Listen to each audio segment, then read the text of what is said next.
My dear friends and professionals, I am Uday Singh, advocate speaking. So, ನೀವೆಲ್ಲರೂ ಸಹ ನನ್ನ channel ಅನ್ನು ನೋಡ್ತಾ ಇದ್ದೀರಿ ಅಂತ ನಾನು ಅಂದ್ಕೊಂಡಿದ್ದೀನಿ. ಶೇರ್ ಮಾಡಿ, ಕಮೆಂಟ್ ಮಾಡಿ ಮತ್ತು ನನ್ನ ಚಾನೆಲ್ಗೆ ಸಬ್ಸ್ಕ್ರೈಬ್ ಆಗೋದನ್ನು ಮರಿಬೇಡಿ ಅಂತ ಹೇಳ್ತಾ ನಾನು ಇವತ್ತು ಇನ್ನೊಂದು ವಿಷಯವನ್ನು ತೆಗೆದುಕೊಂಡು ನಾನು ಮುಂದೆ ಬಂದಿದ್ದೀನಿ. ಸೊ ನಾನು ತೆಗೆದುಕೊಂಡಿರ್ತಕ್ಕಂಥ ವಿಷಯ ಕೆವಿಟಿ ಪಿಟಿಷನ್.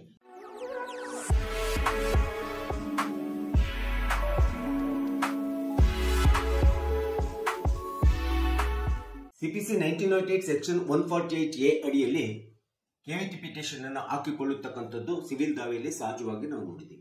ಸಿಪಿಸಿ 1908 ಅಡಿಯಲ್ಲಿ ಯಾವುದೇ ಒಂದು ಸಿವಿಲ್ ದಾವೆಯನ್ನು ಹೂಡಿದಂತ ಸಂದರ್ಭದಲ್ಲಿ ಅಲ್ಲಿ ಡಿಗ್ರಿ ಮತ್ತು ಆದೇಶಗಳು ಬರ್ತವೆ. ಅಂತ ಒಂದು ಡಿಗ್ರಿ ಆದೇಶಗಳು ಆದಂತ ಸಂದರ್ಭದಲ್ಲಿ ವಾದಿಯಾಗಲಿ ಅಥವಾ ಪ್ರತಿವಾದಿಯಾಗಲಿ ಮುಂದಿನ ಯಾವ ಕಾನೂನು ಕ್ರಮವನ್ನು ಪ್ರಕ್ರಿಯೆಯನ್ನ ಕೈಗೊಳ್ತಾರೆ ಎಂಬತಕ್ಕಂಥದ್ದನ್ನ ತಡೆ ಹಿಡಿಯುವುದಕ್ಕೋಸ್ಕರ ತಿಳ್ಕೊಳ್ಳೋದಕ್ಕೋಸ್ಕರ ಒಂದು ಮುನ್ನೆಚ್ಚರಿಕೆಯಾಗಿ ಹಾಕಿಕೊಳ್ಳುವಂತ ಅರ್ಜಿಯನ್ನು ನಾವು ಕೆವಿಟ್ ಪಿಟಿಷನ್ ಅಂತೇಳಿ ನಾವು ಹೇಳ್ತೀವಿ. ಕೆವಿಟ್ ಪಿಟಿಷನ್ ಎಂಬತಕ್ಕಂಥದ್ದು ಸಹ ಒಂದು ಕಾನೂನುಬದ್ಧವಾದಂತಹ ದಾಖಲೆ ಆಗಿರ್ತದೆ.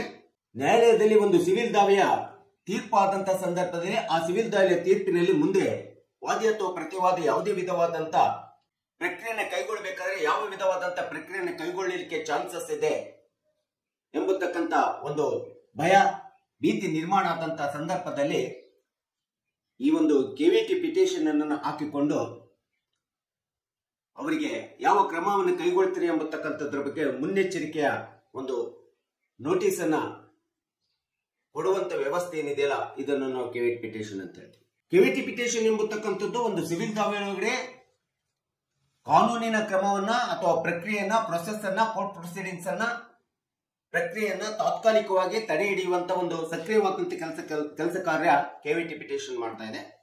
ಸೊ ಇಂಥ ಒಂದು ಕೆವಿಟ್ ಅರ್ಜಿಯನ್ನು ಯಾವುದೇ ಒಂದು ನ್ಯಾಯಾಲಯದಲ್ಲಿ ಹಾಕಿಕೊಂಡಂತ ವ್ಯಕ್ತಿ ಪ್ರತಿವಾದಿ ಯಾವುದೇ ಸಿವಿಲ್ ದಾವೆಯೊಳಗೆ ನ್ಯಾಯಾಲಯದಲ್ಲಿ ತನ್ನದೇ ಆದಂತ ಪ್ರಕ್ರಿಯೆಯನ್ನು ಮುಂದುವರಿಸಬೇಕಾದ್ರೆ ಆ ಮಾಹಿತಿಯನ್ನ ಕೆವಿಟಿಯರಿಗೆ ತಿಳಿಸಬೇಕಾಗುತ್ತೆ. ಕೆವಿಟಿ ಅರ್ಜಿ ಹಾಕಿಕೊಂಡಂತ ವ್ಯಕ್ತಿಗೆ ತಿಳಿಸಬೇಕಾಗುತ್ತೆ.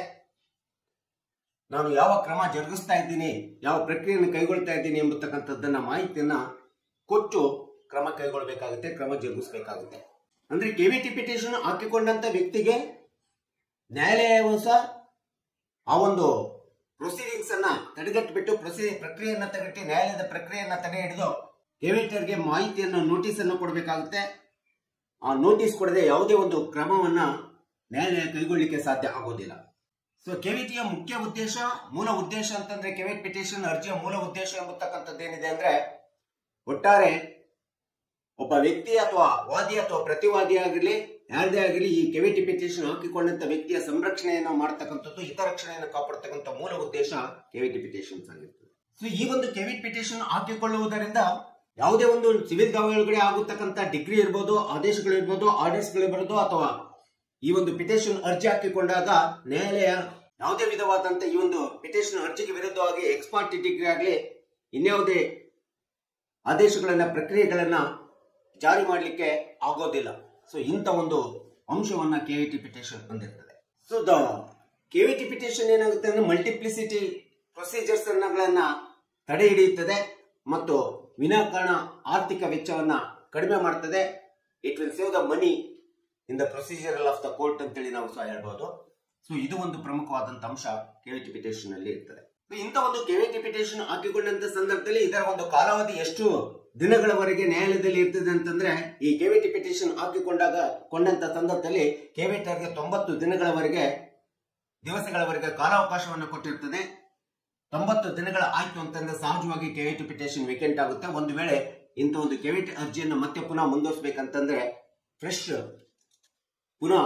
ಅರ್ಜಿಯನ್ನು ಹಾಕಿಕೊಂಡು ಕೆವಿಟಿ ಪಿಟಿಷನ್ ಅನ್ನು ಮುಂದುವರಿಸಬೇಕಾಗುತ್ತೆ. ಸೊ ಈ ಒಂದು ನಿಯಮವನ್ನ 1908 ಸಿಪಿಸಿ 148A ದಲ್ಲಿ ಹೇಳಿರ್ತಕ್ಕಂಥದ್ದನ್ನ ನಾವು ನೋಡ್ತೀವಿ. ಸೊ ಕೆವಿಟಿ ಪಿಟಿಷನ್ ಎಂಬತಕ್ಕಂಥದ್ದು ನ್ಯಾಯಾಲಯ ತನ್ನ ಸಿವಿಲ್ ದಾವೆ ಒಳಗಡೆ ಮುಂದೆ ಯಾವುದೇ ಕ್ರಮ ಕೈಗೊಳ್ಳಬಾರದು ಎಂಬತಕ್ಕಂಥ ಎಚ್ಚರಿಕೆಯನ್ನ, ವಾರ್ನಿಂಗ್ ಅನ್ನ, ನೋಟಿಸ್ ಅನ್ನ, ಮುನ್ನೆಚ್ಚರಿಕೆಯನ್ನು ಕೊಡ್ತಕ್ಕಂಥ ಒಂದು ಅತಿ ಪ್ರಮುಖವಾದಂತ ಕಾನೂನುಬದ್ಧವಾದಂತ ಅರ್ಜಿ ಅಂತೇಳಿ ನಾವು ಹೇಳಬೇಕಾಗುತ್ತೆ. ಸೊ ಇನ್ನು ಹೇಳ್ಬೇಕಂತಂದ್ರೆ ಕೆವಿಟಿ ಪಿಟಿಷನ್ ಹಾಕಿಕೊಳ್ಳುವುದರಿಂದ ವಾದಿ ಆಗಲಿ ಅಥವಾ ಪ್ರತಿವಾದಿ ಯಾವುದೇ ವಿಧವಾದಂತ ಅಹಿತಕರವಾದಂತ ಕಾನೂನಿನ ಕ್ರಮಗಳನ್ನ ಜರುಗಿಸದಂತೆ ತಾತ್ಕಾಲಿಕವಾಗಿ ಅಂತ ಒಂದು ಕಾನೂನಿನ ರಕ್ಷಣೆಯನ್ನು ಪಡೆದುಕೊಳ್ಳತಕ್ಕಂಥದ್ದು ಮತ್ತು ತಾತ್ಕಾಲಿಕವಾಗಿ ಅಂತ ಒಂದು ಅಹಿತಕರ ಘಟನೆಯನ್ನು ಕಾನೂನಿನ ಪ್ರಕ್ರಿಯೆ ಘಟನೆಗಳನ್ನು ತಡೆ ಹಿಡಿಯಲಿಕ್ಕೆ ಒಂದು ಸೂಕ್ತವಾದಂತ ಕಾನೂನುಬದ್ಧವಾದಂತ ನಿಯಮ ಪಿಟಿಷನ್ ಅಂತಂದ್ರೆ ಕೆವಿಟಿ ಪಿಟಿಷನ್ ಅಂತೇಳಿ ನಾವು ಹೇಳ್ಬೇಕಾಗುತ್ತೆ. ಸೊ ಇಂಥ ಒಂದು caveat petition degree holder judgment debtor ವಿರುದ್ಧ ಹಾಕೋಬಹುದು, ಜಡ್ಮೆಂಟ್ ಡೇಟರ್ ಡಿಗ್ರಿ ಹೋಲ್ಡರ್ ವಿರುದ್ಧ ಸಹ ಹಾಕೋಬಹುದು. ಯಾರು ಬೇಕಾದ್ರೂ ಸಹ ಈ ಒಂದು ಕೆವಿಟಿ ಪಿಟಿಷನ್ ಹಾಕಿಕೊಳ್ಳುವಂತ ಒಂದು ಪ್ರೊಸೀಜರ್ ಅನ್ನ ನಿಯಮವನ್ನ ಸಿಪಿಸಿ 1908 ನಲ್ಲಿ 148A ಅಡಿಯಲ್ಲಿ ನಾವು ನೋಡ್ತಾ ಇದ್ದೀವಿ. ಒಟ್ಟಲ್ಲಿ ಕೆವಿಟಿ ಪಿಟಿಷನ್ ಎಂಬತಕ್ಕಂಥದ್ದು ಒಬ್ಬ ಅರ್ಜಿದಾರ ಕೆವಿಟರ್ನ ಸಂರಕ್ಷಣೆಯನ್ನು ಮಾಡುವುದರ ಜೊತೆಗೆ ವೈಯಕ್ತಿಕ ಹಿತಾಸಕ್ತಿಯನ್ನು ಕಾಪಾಡುವುದರ ಜೊತೆಗೆ ಕೋರ್ಟಿನ ಪ್ರೊಸೀಡಿಂಗ್ಸ್ ಗಳನ್ನ ಪ್ರಕ್ರಿಯೆಗಳನ್ನ ತಾತ್ಕಾಲಿಕವಾಗಿ ತಡೆ ಹಿಡಿಯುವಂತ ಒಂದು ಪ್ರಮುಖವಾದಂತ ಅರ್ಜಿ ಕೆವಿಟಿ ಪಿಟಿಷನ್ ಆಗಿದೆ. ಬಟ್ ಇಂಥ ಒಂದು ಕೆವಿಟಿ ಪಿಟಿಷನ್ ಅನ್ನ ಹಾಕಿಕೊಂಡ ಸಂದರ್ಭದಲ್ಲಿ ನ್ಯಾಯಾಲಯ ಇದನ್ನು ಪರಿಗಣಿಸಬೇಕಾದ್ರೆ ಆ ಒಂದು ದಾವೆಯ ಸಿವಿಲ್ ದಾವೆಯಲ್ಲಿ ಇರ್ತಕ್ಕಂಥ ಮೆರಿಟ್ ಆಧಾರದ ಮೇಲೆ ಪರಿಗಣಿಸ್ತದೆ. ಒಂದು ವೇಳೆ ಮೆರಿಟ್ ಇಲ್ಲ ಅಂತಂದ್ರೆ ಸೊ ಈ ಒಂದು ಕೆವಿಟಿ ಪಿಟಿಷನ್ ಹಾಕಿಕೊಂಡಾಗ ಕೆವಿಟರ್ ವಿರುದ್ಧ ಪ್ರತಿವಾದಿಯಾದಂತ ವ್ಯಕ್ತಿ ಸೊ ಇದನ್ನ ನ್ಯಾಯಾಲಯದಲ್ಲಿ ಯಾವುದೇ ಸಂದರ್ಭದಲ್ಲಿ ವೇಕೆಂಟ್ ಮಾಡಲಿಕ್ಕೆ ಚಾಲೆಂಜ್ ಕೂಡ ಮಾಡತಕ್ಕಂಥದ್ದು ಸಹ ಈ ಒಂದು ನಿಯಮದಲ್ಲಿ 148 ಸೆಕ್ಷನ್ ಎ ಅಡಿಯಲ್ಲಿ ಹೇಳಿರ್ತಕ್ಕಂಥದ್ದನ್ನ ನಾವು ನೋಡ್ತೀವಿ. ಸೊ ಕೆವಿಟಿ ಪಿಟಿಷನ್ ಎಂಬತಕ್ಕಂಥದ್ದು ಒಂದು it is law, it is legal legitimate petition ಆಗಿದೆ. ಸೊ ಇಂಥ ಒಂದು ಕೆವಿಟಿ ಪಿಟಿಷನ್ ನ್ಯಾಯಾಲಯದಲ್ಲಿ ಅರ್ಜಿ ಹಾಕೊಳ್ಬೇಕಾದ್ರೂ ಸಹ ಇದಕ್ಕೆ ನ್ಯಾಯಾಲಯದಲ್ಲಿ ಸುಮಾರು ಫೀಯನ್ನು ತುಂಬಬೇಕಾಗುತ್ತೆ. ಅದು 1000 ರಿಂದ 2000 ರೂಪಾಯಿದವರೆಗೆ ಫೀ ಇರಬೇಕಾಗುತ್ತೆ. Court fee ತುಂಬಬೇಕಾಗುತ್ತೆ.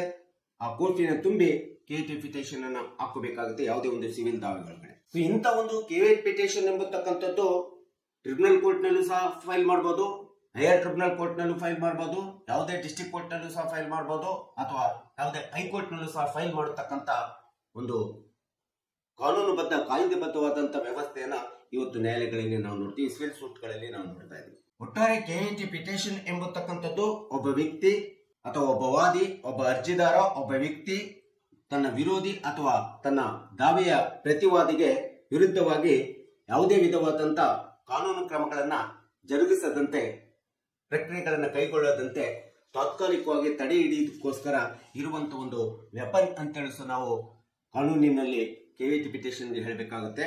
ಸೊ ಇಂಥ ಒಂದು ಕೆವಿಟಿ ಪಿಟಿಷನ್ ಸಹಜವಾಗಿ ನಮಗೆ ಸಿವಿಲ್ ದಾವೆಗಳಲ್ಲಿ ಮಾತ್ರ ಅನ್ವಯ ಆಗ್ತದೆ. ಆದರೆ ಕ್ರಿಮಿನಲ್ ಕೇಸ್ಗಳಲ್ಲಿ ಈ ಕೆವಿಟಿ ಪಿಟಿಷನ್ ಯಾವುದೇ ವಿಧವಾದಂತಹ ಅನ್ವಯವನ್ನು ಆಗೋದಿಲ್ಲ ಎಂಬತಕ್ಕಂಥದ್ದನ್ನ ನಾವು ತಿಳ್ಕೋಬೇಕು.